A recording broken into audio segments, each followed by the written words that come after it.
Hi everyone, welcome back to the channel. So in today's video, I'm going to show you exactly how to ship a Vinted order.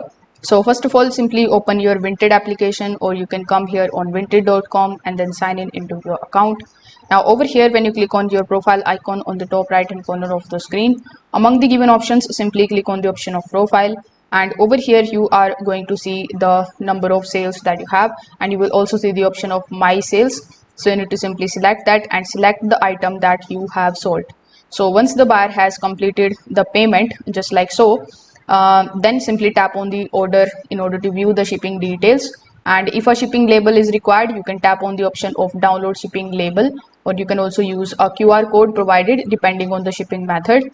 Then you just have to simply pack the item securely using a suitable packaging to basically protect it during transit.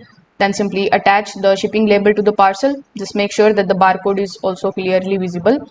Afterwards, you need to take the package to the selected shipping carrier and pick a point which will be shown in the order's details. And if you are using the QR code, simply present it to the staff who will basically print the label for you.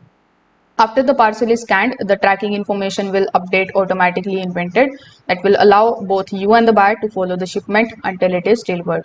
So that's how you can basically do it. Thanks for watching.